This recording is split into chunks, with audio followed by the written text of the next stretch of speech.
Donc nous sommes au sein de l'université de Clermont-Ferrand.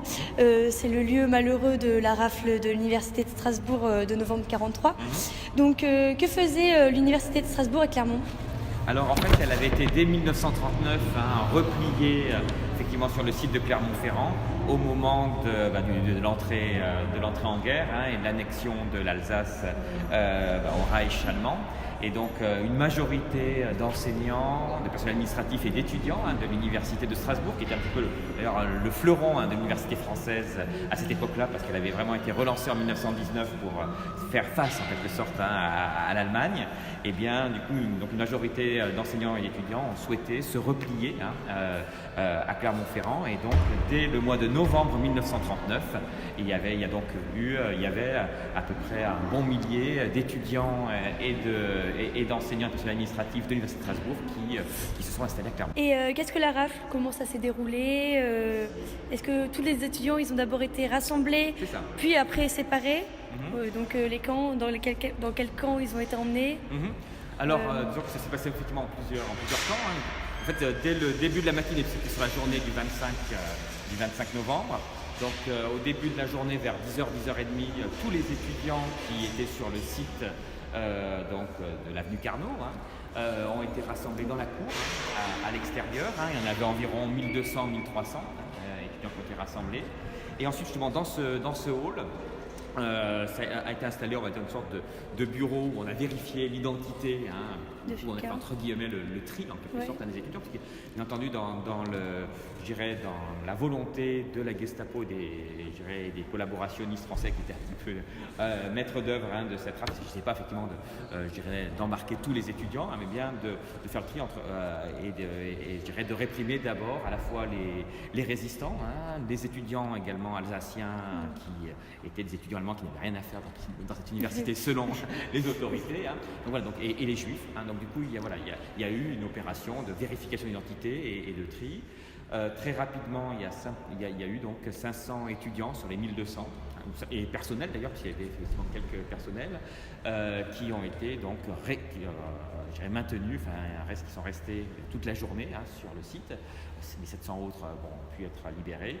Et au final, il y a donc 130 personnes, principalement donc des étudiants, qui ont été déportés. En passant, à la fin de la journée, ils ont été envoyés, parqués entre guillemets, dans le 92e régiment d'infanterie, qui était un petit peu alors c'est pas le siège de la Gestapo, mais c'était le lieu, en tout cas le camp de la Gestapo.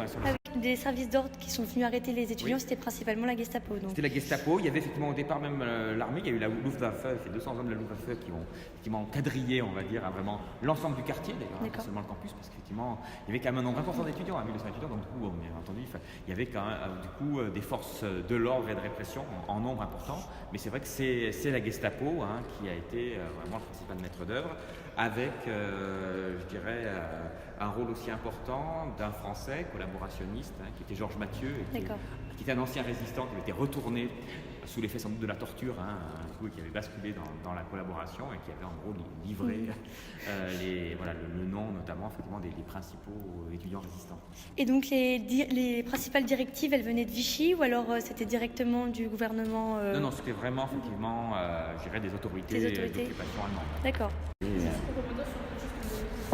avez dit qu'ils ont souhaité venir à Clermont, c'était un choix ou ils ont aussi... Oui, c'était vraiment un choix puisque le Reich allemand a maintenu l'université à Strasbourg, ce qu'on appelait la Reich-Université. Et donc du coup, c'est vrai que les étudiants, les enseignants qui ont fait la démarche de venir à Strasbourg, à Clermont, c'est donc du coup vraiment déjà un acte patriotique, même déjà de résistance. Parce que ils peuvent très bien continuer leurs études.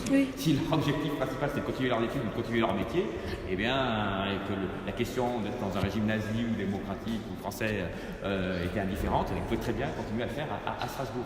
Donc ça a été quand même un choix. Et c'est ça qui explique le fait que c'est ce noyau d'étudiants et d'enseignants strasbourgeois qui a été le premier noyau de la résistance finalement en Auvergne. Parce qu'ils ont très tôt eu conscience, on va dire, effectivement, de résister, de s'opposer à l'occupation. Et est-ce que la rafle de l'université du 25 novembre 1943 s'est uniquement déroulée à l'université ou il y a eu d'autres lieux qui ont été touchés? Le 25 novembre 1943, c'était Principalement essentiellement l'université. Et puis, bien sûr, je dirais, il y a bien entendu eu quelques ondes de choc dans l'ensemble du quartier. Par exemple, il y a eu un étudiant qui a été abattu à l'université Vercingétorix. D'accord. Effectivement, parce qu'il cherchait à à fuir. Voilà. Mais bon, c'est quand même resté très localisé. Ça a vraiment été une rafle universitaire. D'accord. Et ça n'a pas été, je dirais, une répression d'étudiants dans une rafle ou dans un mouvement plus large. Il y a vraiment une spécificité universitaire et d'ailleurs, c'est ce qui fait l'originalité de cet événement. D'accord. Il y a quand même eu très peu de rafles spécifiquement universitaires dans l'histoire de la Seconde Guerre mondiale.